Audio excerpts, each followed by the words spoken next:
Welcome to the premiere episode of Be Kind, Please Rewind, a new podcast started by myself, Joe Gould, and Adam Winters.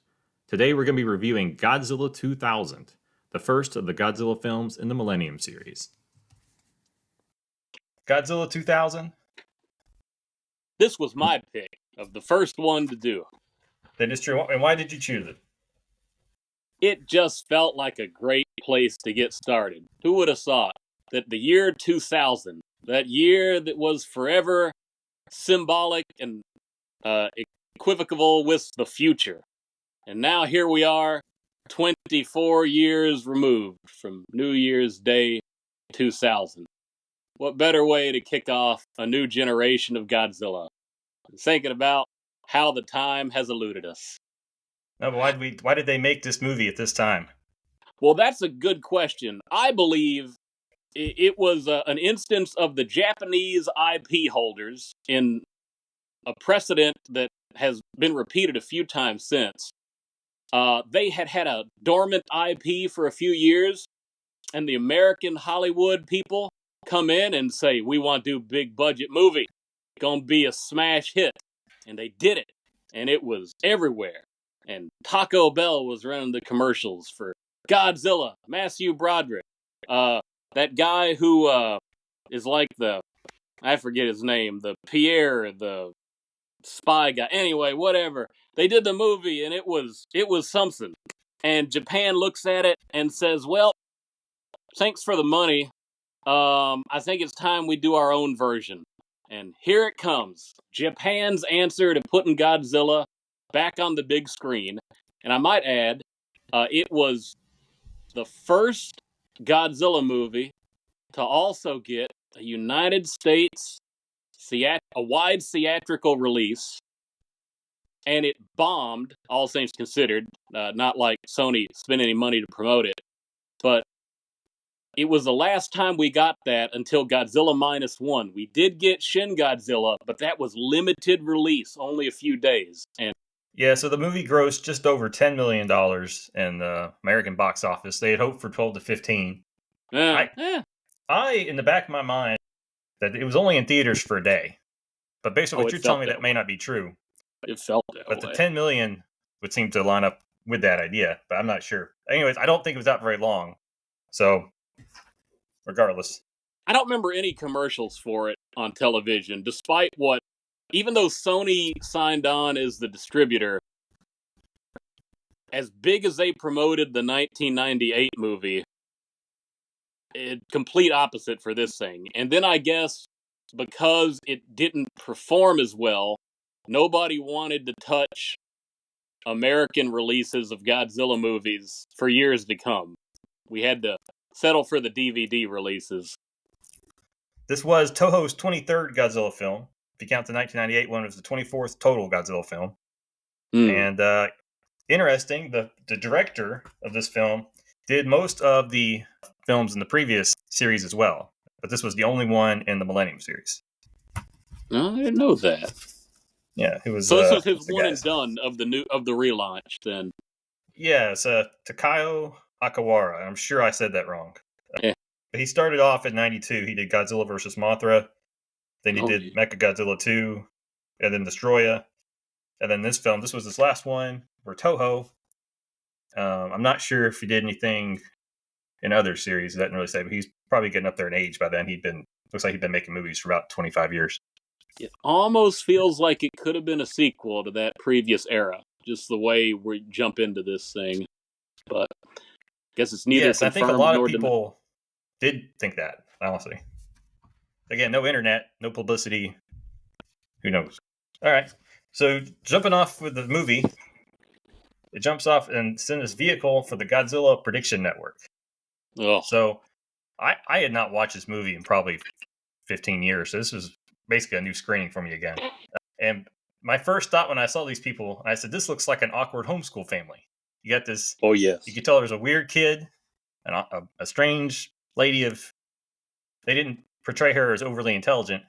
No, you got the bumbling there's even the line. type. I want to throw the line in there. Her boss in the news station says, "These negatives are as blank as your head." Yeah, Yeah, it's but yeah, so we quickly figure out that they're not a family. The man and the young girl are, but the lady's a reporter, and they're checking for seismic activity, looking for Godzilla. Then suddenly we see a change in scene to a lighthouse, and Godzilla comes by with he was holding a boat in his mouth, and it goes to the title scene. Oh, let's talk Which about that title scene. How did okay, they introduce Godzilla in that moment? Did you see what they did? it was with his eye, wasn't it? Like top They of his face. focused on his eyeball, and then it glowed, and the title came up, at least in the English version here. And that was, again, I think, they were sticking it to the 98 movie a little bit. Yes, and I believe from what I had looked at, I believe the Japanese version did the same thing. Obviously, the logo was in Japanese for them, but yeah. So I guess one more thing before we get too far in this movie is we both watched the U.S. dubbing of this film. So originally, Toho paid for a company in Hong Kong to make a dubbing. Sony got interested in releasing it. The guy they put in charge of that, his name is Michael Schlesinger. I think I said that wrong. I wonder if he's They related to listened. Leon. Not sure, but basically they did the screening. They realized that dubbing was horrible. Half the people sounded British, and half the people sounded like they were from Wisconsin, according to him. So they redid the dubbing and changed a lot of the dialogue, and so a lot of the humorous dialogue came from their dubbing. It was not in the original. I'm assuming it was not in the Japanese as well. Very We'll have, common of how yeah. Americans redubbed Japanese content around that time. Yeah. So, anyways, just so everybody knows, we're watching the Sony redubbing, basically. So they do the title scene. My first thought when I was watching this was, man, some of this is just because it's from 23 years ago, but it was like everything was real grainy. It was dark. It was hard to see. And I was a little concerned that it was going to be like that the entire movie, but thankfully I was wrong on that. And we did have better lighting for most There's of a lot of terrible green screen effects, or whatever color they were using for the screen. That's one of the reasons I think some weird color lighting consistency. Yeah. Yeah, you could tell they weren't doing as much of the miniature sets, and a lot of it's more green screen. And I'm wondering if a lot of that was just because they just wanted to get something on film so quickly after the 1998 movie. They didn't take the time. Like, I don't know if they necessarily planned this for 2000. So, anyways, the Prediction Network, Godzilla Prediction Network, GPN, is chasing after Godzilla. They end up in a tunnel. They meet Godzilla. She flashes her camera. It pisses him off. He screams, and it breaks the windshield. And it was that was a terrible VFX effect. That was the first one that I saw. It was a computer generated effect. That windshield shattering looked terrible. Well, it's a Godzilla movie. But very so rarely before this, very few of them would rely on VFX. I don't know so much about the Heisei 90s stuff, but it's a little bit weird for me to see that much in a Godzilla film from the 90s. Well, I think they're just trying to keep the special effects on par with the 1960s and 70s rubber suits. I think that's what they're shooting for there. We would have had a little wind-up car or something going through that tunnel. Yeah. Godzilla tromps through town. So most of the lighting here is from the fires he's starting. And there's a kind of a neat scene where the GPN is chasing like on a parallel road and keeping up with him. It's an interesting shot. Oh, I like that shot. Is it the one where Godzilla is walking towards the camera and the camera is moving away from him? Maybe it's a horizontal shot, the one I'm thinking of. There was a few car chase scenes. But yeah. No, that's a good one too. Yeah, let me say one thing. As much as I will have plenty of criticisms on different things, but I like when this film does wide angle shots of the cityscapes. That's not something you would get a lot of in older Godzilla movies because you have the really constrictive sets that they built. But this one does show scale of the city. And even when they have, I'm sure, a couple of different layers going on of a foreground image and a background. I think it works pretty well. They're kind of inconsistent in size. Like, you're not sure how big Godzilla's supposed to be relative to everything, especially with that poster. I don't know if you paid attention to it. He is massive on the theatrical poster, but he ain't near that big in the movie. Well, you gotta make everything bigger on the poster. Great poster. Yeah. All right. So moving on. Let's see here, where we at? Oh, this is. I made a note that like the dubbing, which I can't imagine how bad it was originally. Like some of the dialogue is just ridiculous. Like right up there with the 60s and 70s, right? So they're in the car, and the lady gets mad, and she says, "Fight me!" Ah! I was amused by the scene where the Shinoda. I'm going to refer to him as Shinoda because the first names of the main characters are Yuji and Yuki. They're not related or anything, so that's rough. But he turns the windshield wipers on after their windshield has been blown out, and it's kind of funny because you feel like they're supposed to be moving really fast. It's not a whole lot of wind, but then he makes the comment to the lady. Her name, we'll call her. I'm going to call her Itchy Nose. I think it fits. Japanese, they do a lot of puns. I don't know if this is a pun in Japanese, but I think for a curious news reporter, Itchy Nose is pretty good. So, she remarks back to him like, and you said I'm the idiot or something like that after he thought it would make it better, but I had to point that out. Yeah, her character development, we could talk about more later, but is one of the more atrocious ones I've seen in a film. And I don't know how much of that is from the English redub where they're just trying to make things a little more funny.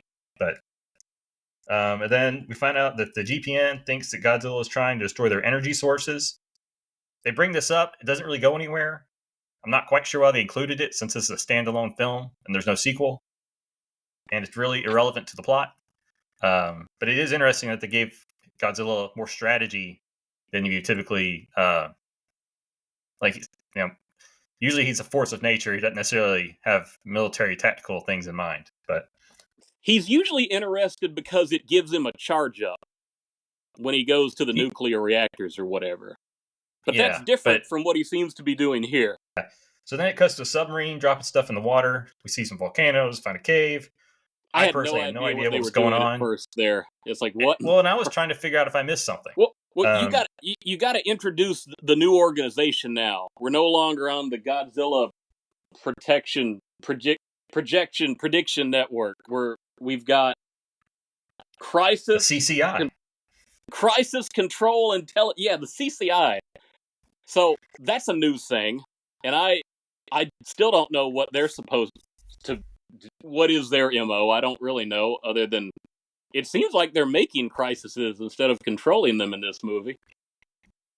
Yeah, so we'll speed up here till we get to them because they talk a little more. GPN figures out the water temperature's rising.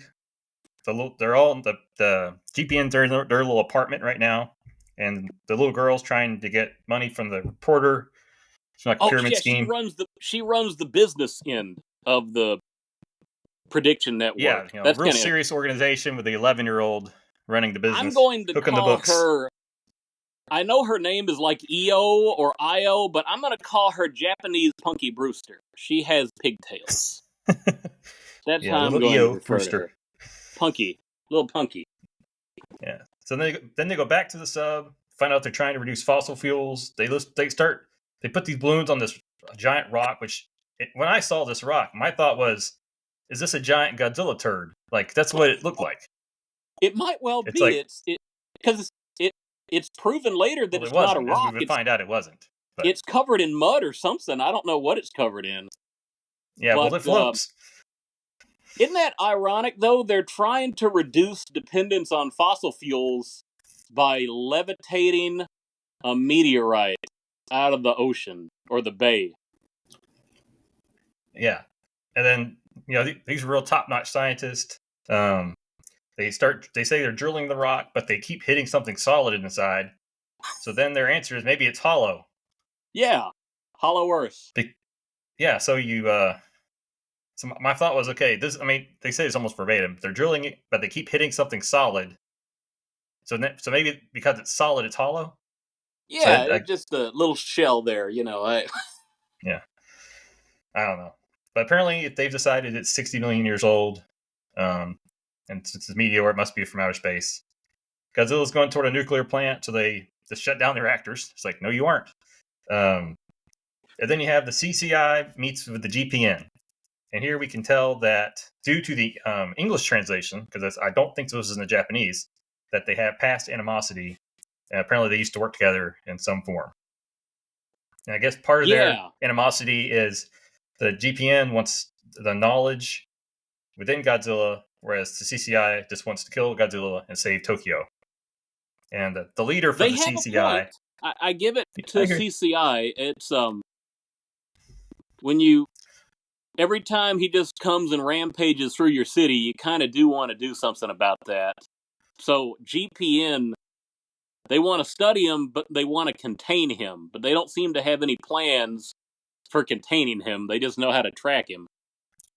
Yeah, I mean they're basically driving around town in their Scooby Doo van. I mean, I would they're be like trusting the Storm Chasers and Twister too. They go do all that. Yeah, only the books are being cooked by an 11-year-old girl. But yeah. And then obviously my main takeaway from this scene is the CCI leader looks like he stepped out of the Matrix and he has a real creepy voice, but it works for him. Creepy villain voice. Oh, I kept expecting him to be a space alien under covert disguise, but the payoff never happened for me on that. And then the floating rock, starts to lift and it stands on end. It looks terrible when it. Oh, the worst part. Did you notice the boats in the little bay there? They look like PNG files on top of the water. They are not moving. They're. If you look at that close, it's very interesting. But proceed. Well, I'm pretty sure they're all CGI, just like in the next scene where about 50 CGI tanks are trying to lure Godzilla using mines. No, the tanks look great. I love the tanks. They move. The boats don't move. They just... Well, the water's moving, the boats are stationary. Moving. When the tanks stop moving, they all are synchronized and stop moving in the exact same fashion. They are CGI. But it looks terrible when they shoot the missiles, but I like them before that, though. And then the CCI, these outstanding people, are hoping for a mere 200 to 300 casualties. And they also have a new piercing missile. Hold on a second. Don't blame the CCI for that. They were consulting with the military. That's a different branch there. So the general of the military, Takada, he was the guy who said we can do it for about 200 or 300 acceptable casualties. And then our villain said that's not acceptable, as I remember it, anyway. He wanted more. Well, he might have. Katagiri? I don't know. That's the villain guy. Yeah, CCI. Yeah. And they also have a new piercing missile, which in the English version is described by the villain as saying, "It will go through Godzilla like crap through a goose." Very Patton right there. Very much. Which the original line for that, let me find it, was in the Japanese version. I guarantee not even Godzilla will stop it. Now, we saw what happened when they fired these new experimental rockets at Godzilla. I would not describe what happened as craps through a goose or like unto it in any way. No, I mean, they look painful. I'll give him that. He noticed. Yeah, I mean, I don't think it was going anywhere. If you can knock some skin off Godzilla, you're doing pretty well historically. Put a dent in him. So then we find out the rock is following the sun. It scans a boat with some people in it.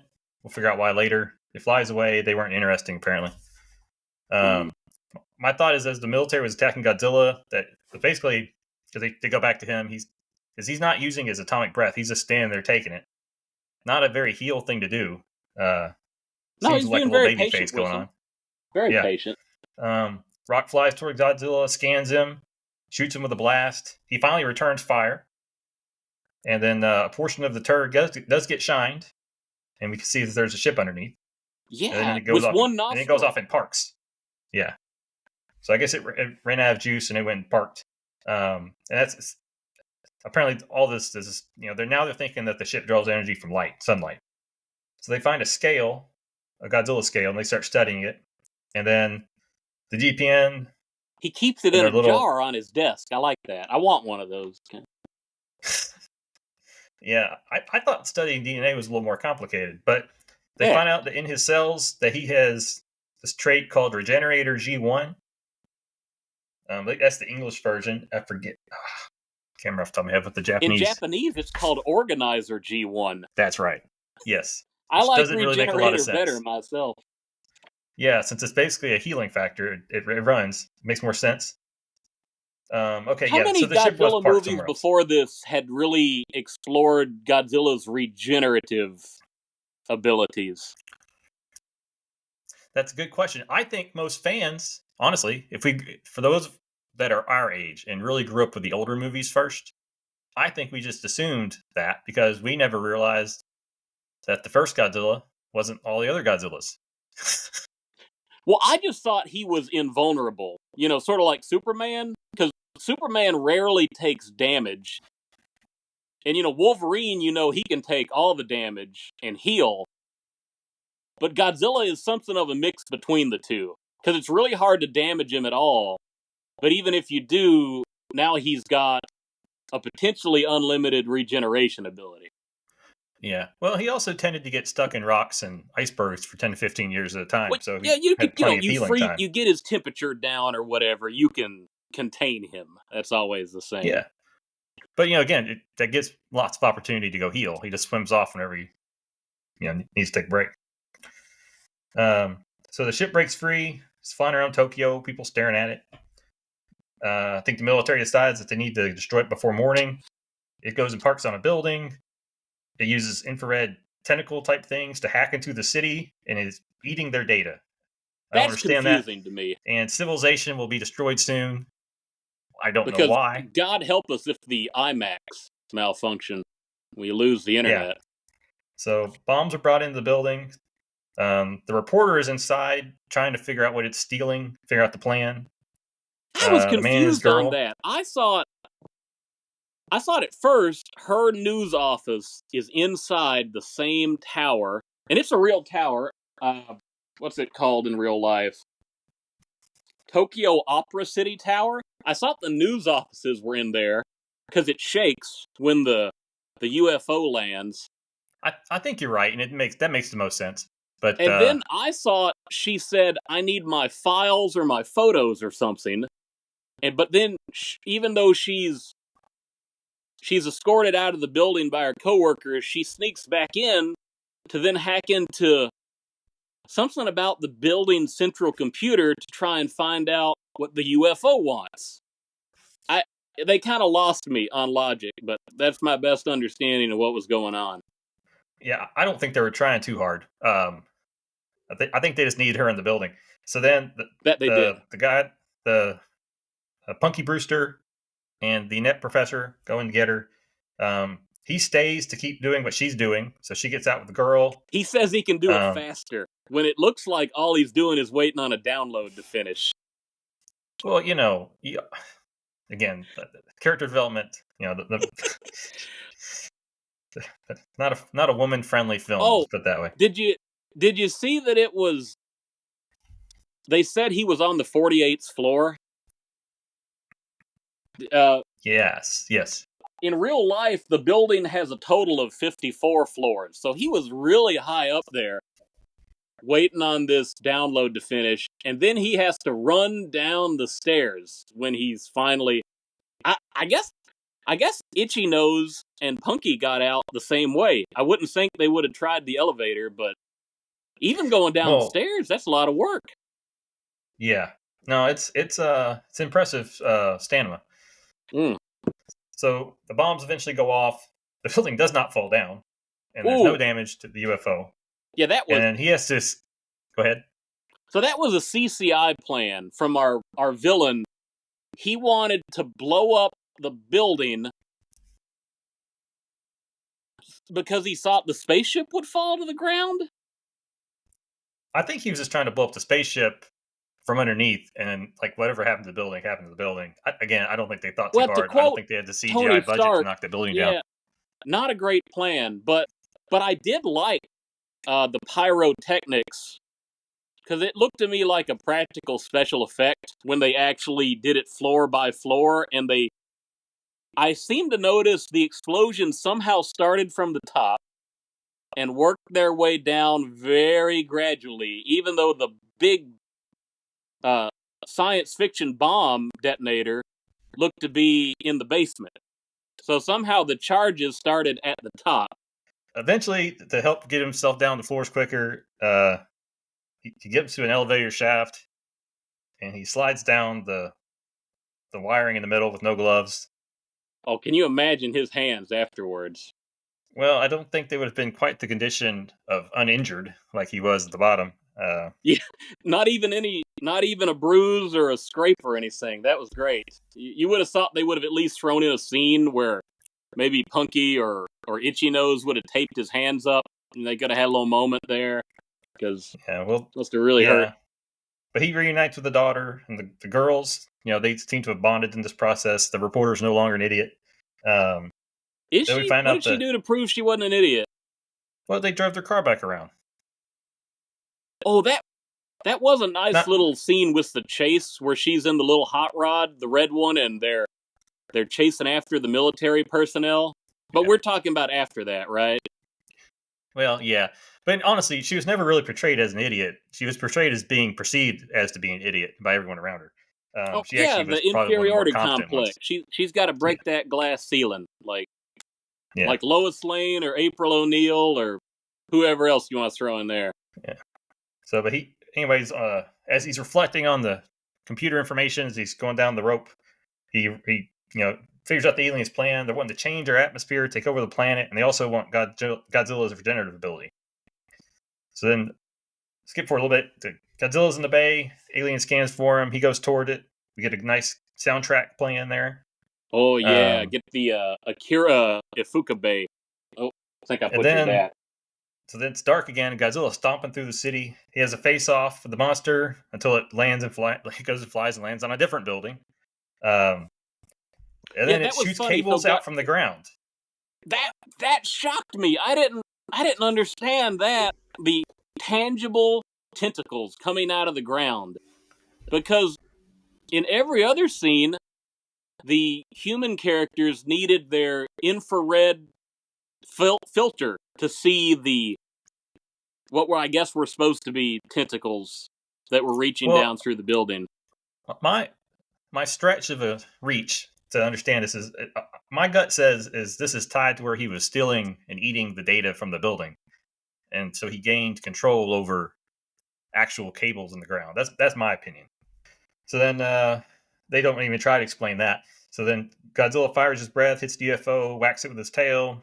A little back and forth there. He had great accuracy with that tail swipe, didn't he? Oh yeah. He does. I'm always amazed when he does that, especially on a small moving target, because he has no visual on it.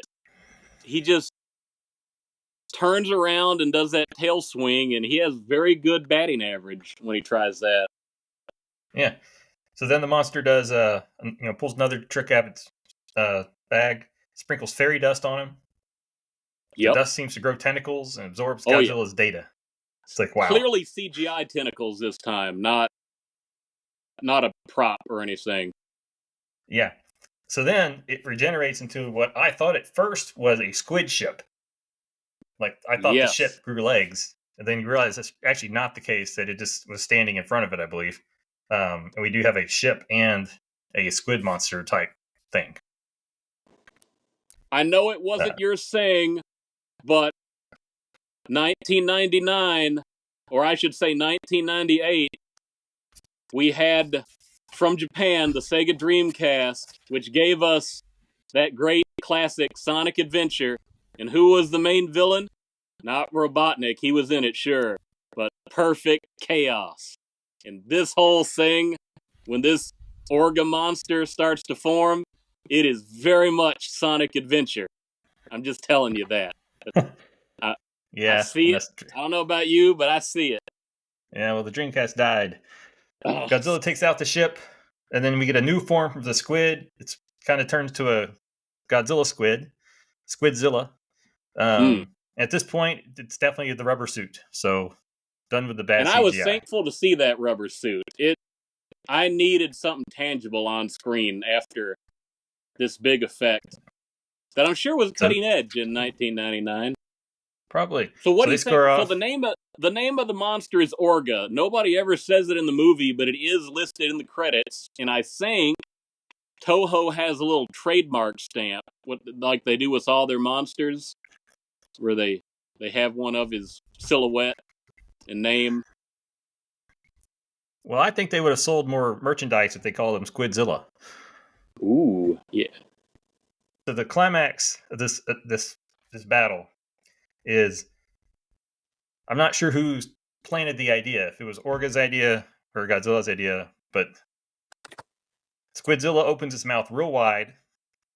Godzilla puts his head in his mouth, gets him to try to eat him, and then Godzilla blows him up, which would, at the time, I thought he did a breath attack, but apparently he did a pulse attack. I didn't know he had that. Well, apparently he had the pulse attack in the last series of films, and so it is it's a covert sequel then. Well, he has the power, but anyways, because I thought it was a standard breath attack that looked a little funny, but apparently he did a pulse attack and blows him up. So calamari all across town. That regeneration copy paste that didn't help out Orga any. I mean, he never showed up again. Do you think that when Orga becomes a character in a suit, do you think the head design is evoking a little bit of that 1998 Sony Zilla? I didn't see it. And then to finish off the movie, Godzilla has a face-off with the mean CCI guy on top of the building. Oh, that was something. Who begs Godzilla to kill him, basically, and he obliges. So that reminded me of a scene, I think, in the Godzilla vs. Ghidorah movie from 1991. There's a very similar moment where Godzilla has a stare down with a guy on a rooftop. Yeah, it's just, I think we've seen that. A lot of movies have done that scene, and every time you do it, it's a little less impactful. I think the problem with this one is that, like, this is the only film with this continuity. So, like, there is no history between this guy and Godzilla, which obviously they're implying that there was. So it kind of felt flat. Other than the guy was I thought that the guy guy's was entertaining. I thought he was going to be an alien. I believe I thought he was going to offer Godzilla a red pill or a blue pill.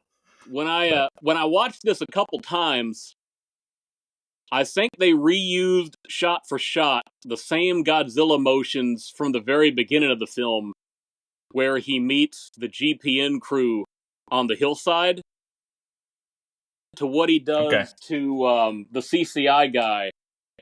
They do the same front-on close-up of his head, and I think they use the same motion of Godzilla clawing with his hand.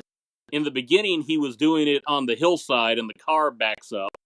But in this one, he does it just enough of that building to take out the part where CCI president is standing.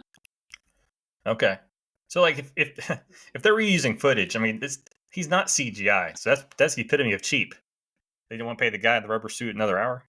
But, let's talk about the guy in the rubber suit briefly. I have his name here. Ooh.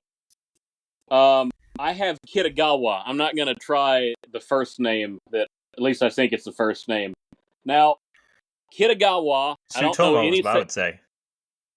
I don't know anything else about his career, well, other than what Wikipedia says, but he did Godzilla in almost every movie of the Millennium series, except the Giant Monsters All-Out Attack.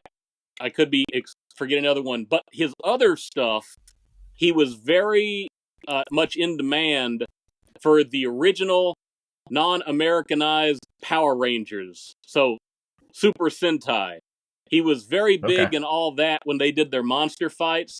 And something about the design of Orga, it reminds me of a Power Rangers villain. I don't know why. I think it's because when I think of Power Ranger giant villains, they always seem a little top-heavy to me. As in, it looks like they should tip over with all the stuff they got going on their head. And so, yeah, they...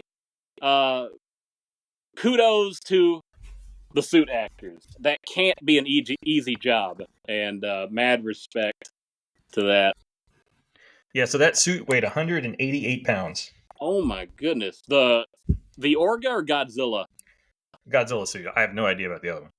Woo! But yeah. Oh, wow. Wow. Huh. So just to real cap off the movie, at that point, Godzilla turns into a bad guy again, turns around, and just starts destroying the city, setting everything on fire. Can I read you the quote? Do you have the quote ready for the human voice actors while he's doing this? I have most of the quote, but you go ahead. So the sad music starts to play, and not the main guy, but the CCI scientist who's not a bad guy, who knows the main character.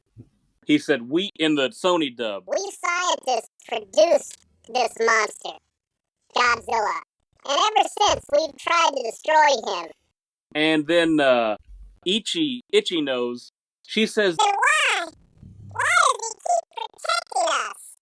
And then Yugi, the main character, says, "Maybe because Godzilla is inside each one of us." And then they immediately show Godzilla charging his atomic blast and just spraying the city. And it catches on fire like the original movie, and everything is just burning in the darkness, and they cut to credits. That's a great ending. Yeah, it's just like, I don't know if they really decided whether Godzilla was going to be the hero, anti-hero, or villain. They just happened to see another villain. So they'll take the time to, temporarily defend, and then proceed to basically be an ass. Isn't that the way he comes across in most of the legendary WB movies? The Monster Verse or whatever they call it? I mean... He's looking to be king of the monsters, is the idea. Yeah. But it's almost like it's his household. He's not just going around destroying things just to destroy them. Like, he's got a reason. But I guess in this movie, since it's sort of a one-off, you could argue, again, he has this goal of destroying the power sources for whatever reason. Maybe that's his idea. He's gonna do humans or the world a favor somehow by taking out power sources. The problem with heel Godzilla as opposed to babyface is it doesn't work if there's other monsters in the movie that he has to win. So like the original movie, he was the heel. He was the bad guy. He was destroying the city, but there was no other villain that he had to go help rescue the people from. Like, it just doesn't work as well. Now, the sequel was a bit of a compromise, because there was an alternative monster, but he definitely was not the good guy either. Which movie are you talking about? Godzilla Raids Again, or whatever it's called originally, where Anguirus is introduced. Well, I don't think he... we can talk about this one more later, but I watched that one recently, and there's really nothing in that movie that Godzilla does where he's a bad guy. But they still got to freeze him at the end. Yeah, but I'm just saying, like, he really... It's a whole... You can tell they're in the process of changing him over. Yeah, you can't make 26 Godzilla movies where he's the bad guy. They were... Yeah. They were setting it up. But yeah, I think this one just...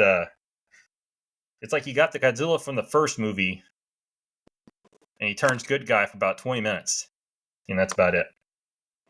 When I first heard about this film, I really thought you call a movie Godzilla 2000, it means you're going to remake the original concept just for a modern audience. And so I was surprised that it really was.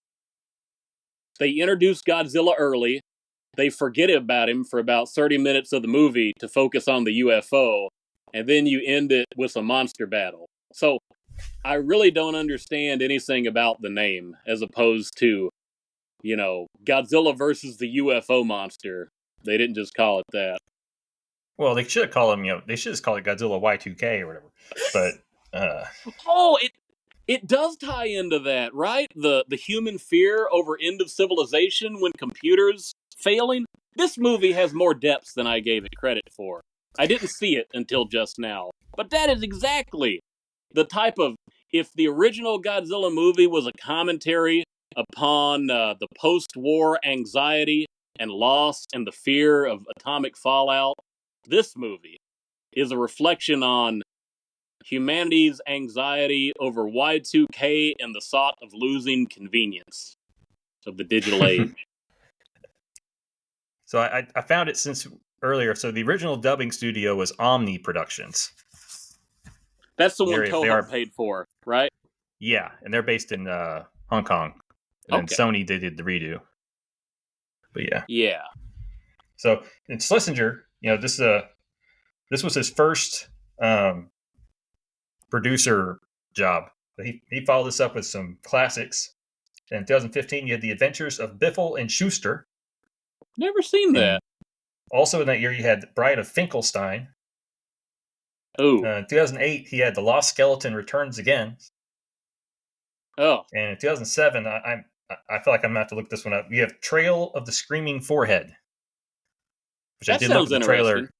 Well, the trailer is there's a little flap of something that looks like a forehead that runs around and attacks people. So those titles remind me that every time a popular Hollywood movie comes out, you'll see the direct-to-video knockoffs of the same property, but way less ambitious. That's what all those remind me of. Yeah, so obviously we could say he started with the highlight of his career with the Godzilla film. Oh, he did. He did. Probably did the least amount of work, because most of it was just redubbing. He didn't actually have to film We're still anything. talking about it 24 years later, 25 years later, so we're not talking about the other ones, other than the fact that the Godzilla guy also did those. Now, I didn't pay attention to the laptop, but I know that Itchy Nose used a Canon camera, and it was one of those that, you would have it around your neck, people would carry it with them with the big flashes, and of course, you gotta have the film.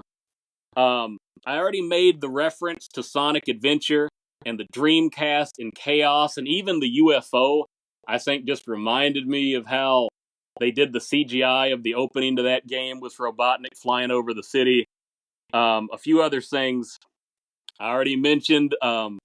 Hollywood didn't quite know how to do a building implosion or demolition, so that's there.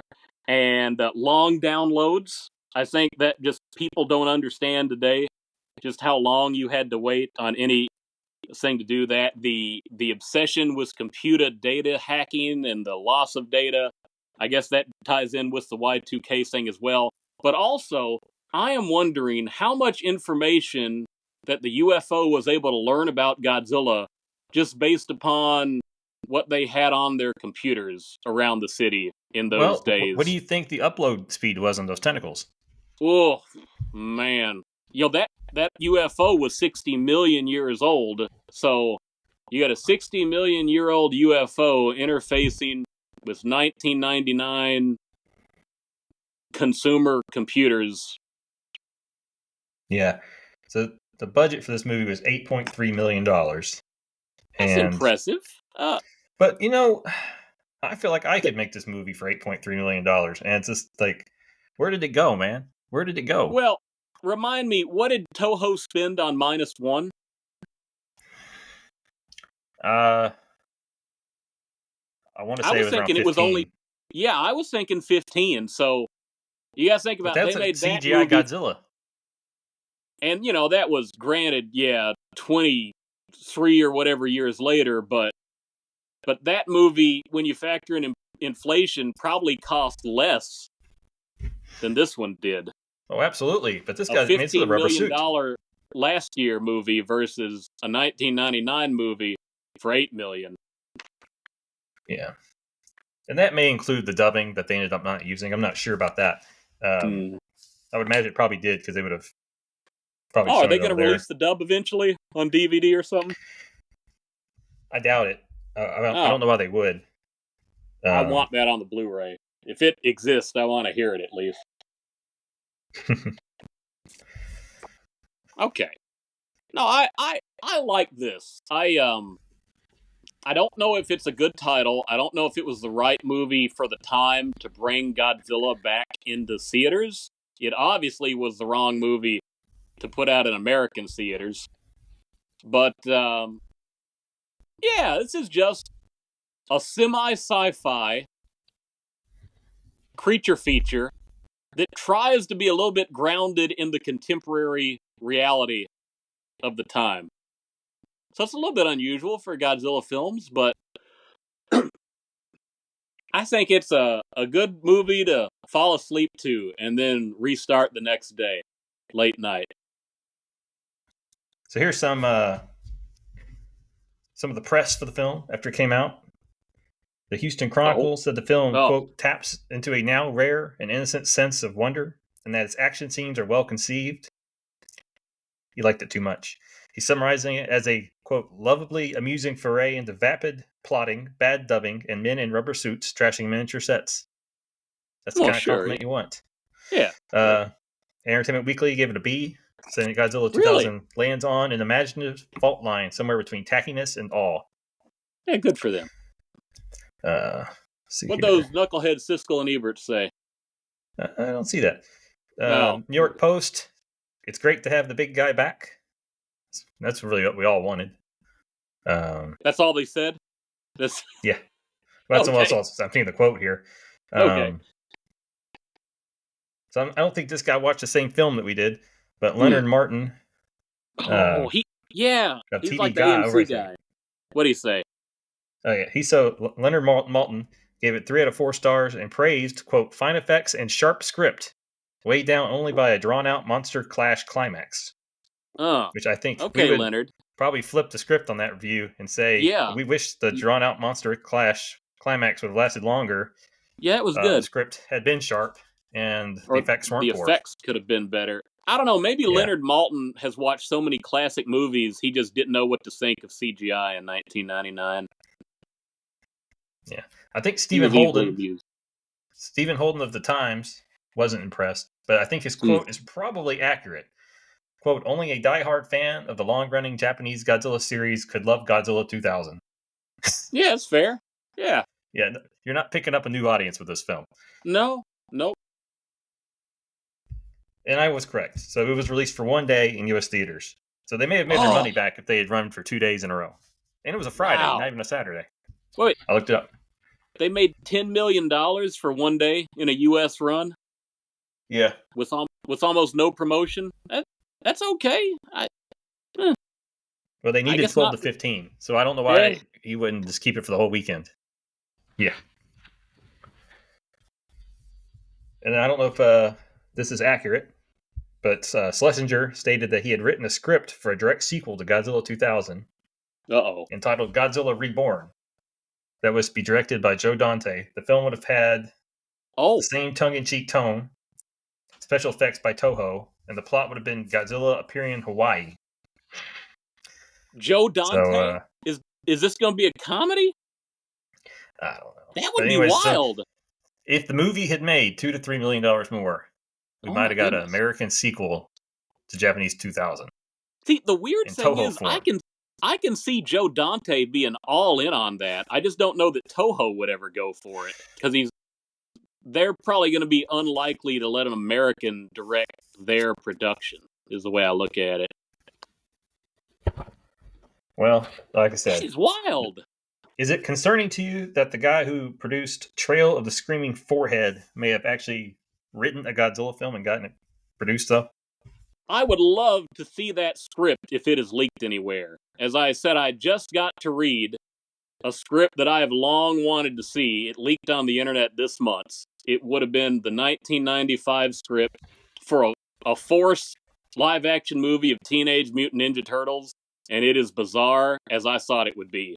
I would love to see Schlesinger's take on Godzilla 2000 Part 2, directed by Joe Dante. I hope it's out there somewhere. Well, you'll have to find it for us. Lost Media Wiki, here I come. There you go. Well, I guess it's time about to wrap up this episode. That's all I got. Yeah, it's all I got too. Like I said, Ooh, I got streaming right now. I had the movie on mute, and Godzilla is just now taking out the Tokyo again after he saves everybody. That's a great shot. I don't care what Leonard Maltin or anybody else says. I like that. No, I think if I had to summarize this movie, I'd say overall you can't really say it's a good movie. That's a stretch, but it hard has to say that about any Godzilla movie. Hard. You can make arguments. The first one, yeah, it's a great movie. But I would say I feel like I just felt this one felt rushed. Like if they had spent 6 more months on it, probably would have been a lot better of a movie. It felt rushed. They wanted to get the stench of 1998 out of everyone's mouths, and I'd say it's the movie that what could have been. Yeah. But yeah. All right. Well, until next time. All right.